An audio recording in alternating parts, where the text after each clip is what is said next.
So now handing over to David Mattis regarding the transplant volumes and infrastructure. And David, I'm not quite sure when to change the slides for you, so I'll just do my best here to keep up with you. Thanks. In fact, maybe what I'll do is try to keep up with you. So why don't you just change them at the pace you'd like to?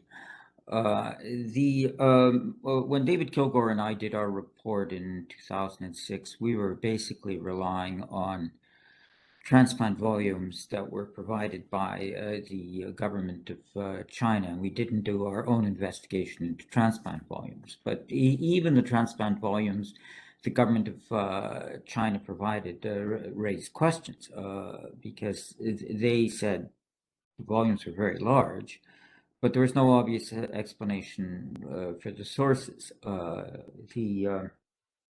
They said it was death penalty. Well, they oscillated. Originally, they said it was donations. But there was no donation system. You couldn't donate if you wanted, except if it was an immediate relative. But then they changed and said it was death penalty. But according to Chinese law, somebody had to be executed within 7 days of sentence, and that didn't jibe with ordering organs on demand, which is what we heard from Wendy. And also you need blood type compatibility, ideally tissue type compatibility. There's high hepatitis B in the criminal population in China, and there was no transplantation or organ distribution system in China when we did our report. So it all had to be locally sourced, which basically meant you need to get the number they were saying, about 10,000 a year, you'd need about 100,000 people sentenced to death every year, which was, even by the wildest estimates, not possible. The biggest numbers were maybe that NGOs were estimating were maybe 6,000 or 7,000 sentenced to death. So, but there was some publicly accessible figures, even though everything was official, because China runs 4 transplant registries: heart, liver, lung, and kidney, where the individual hospitals report to the registries. Now, the heart, lung, and kidney, as they're internal to mainland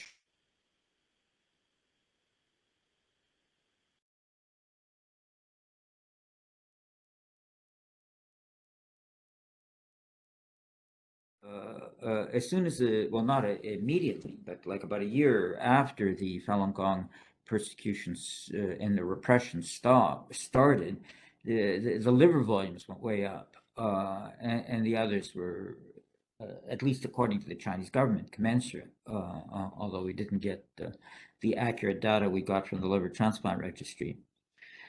Eventually, the public access to the data was shut down in the liver transplant registry, and the person in charge at the time, Haibo Wang, who's now the #2 for transplants in China, I met him at some conference, and I asked, "Why'd you shut it down?" He says, "Well, we didn't like the way people were using the data. They can still get it if they tell us beforehand why they want it and how they're going to use it. And if we approve of the way they're going to use it, they can have the data."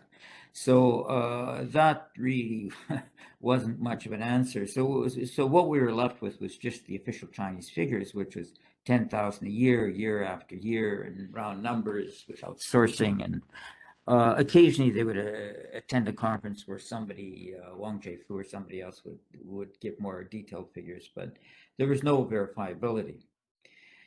So eventually we decided, I mean, Ethan Gutman, who you hear from later, he produced a book on this issue, and then the 3 of us, David Kilgore, myself, and Ethan Gutman, decided, I mean, nothing else the Chinese government tells us is real. Well, why would the numbers be real? Let's see if we can figure it out for ourselves. And this was a very painstaking process, because what we had to do was go to the individual hospitals, which were putting up a lot of data about numbers of transplants, type of transplants, budgets, number of staff, number of beds, and so we were able to go kind of hospital by hospital to get a more complete picture. Now, there were about 1,000 hospitals doing transplants in China, and we couldn't do 1,000 hospitals.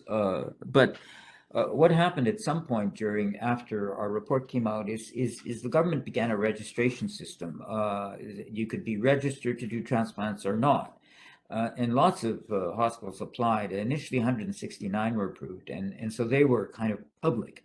And they would have public websites. The others were more undercover, at least not as visible to us. They didn't, once they were not approved, many of them continued to do transplants, but they didn't want to talk about it on their websites since they were not approved to do it officially.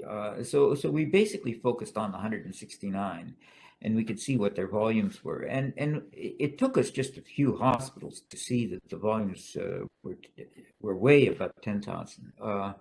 And eventually, and we could see the numbers rising over time. This was a very profitable business, transplant tourism. China shifted from socialism to capitalism, which meant withdrawing money from the public sector, including the health sector. And the health sector needed private sources of funding to keep its doors open. And the primary source became selling transplants to transplant tourists. The promotion was large, the numbers were large.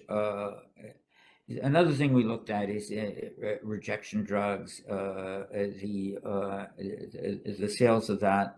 China developed its own anti-rejection drug system. They were, of course, importing a lot too. And what we did, and Wendy was talking about direct and indirect evidence. So what we did was put together as much evidence as we could, direct and indirect, about transplant volumes. We had actual transplant volumes from a lot of hospitals, but we counter-checked it because, or cross-referenced it because the Chinese system was partly cover-up and partly touting, because I mean they were trying to sell the product to customers abroad, so it couldn't be completely undercover. But the question was how much of it was promotional and how much of it was real. So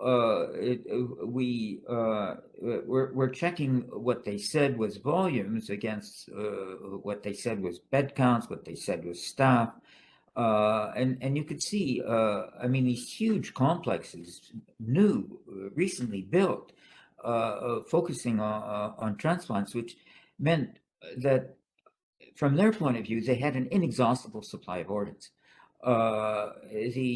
Because you don't build such a large infrastructure based on a temporary phenomenon. And so again, it raised the question, where in the world are all these organs coming from? I mean, if you needed 100,000 people sentenced to death for 10,000 organs a year, you're going to need 1 million people sentenced to death for 100,000 organs a year. And obviously that wasn't happening. And the obvious explanation for all the various reasons we've heard from Wendy was the prisoners of conscience, which were demonized, expendable, everywhere, huge numbers, and it was all undercover, and of course, huge money to be made. So now in terms of our report, of course, it's posted, the update. It's 700 pages. It's 2,400 footnotes. I mean, I have read it.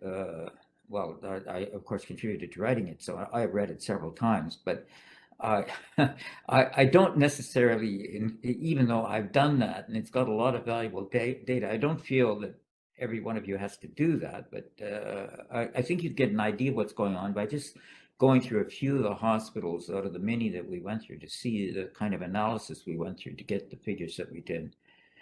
So maybe I'll stop there.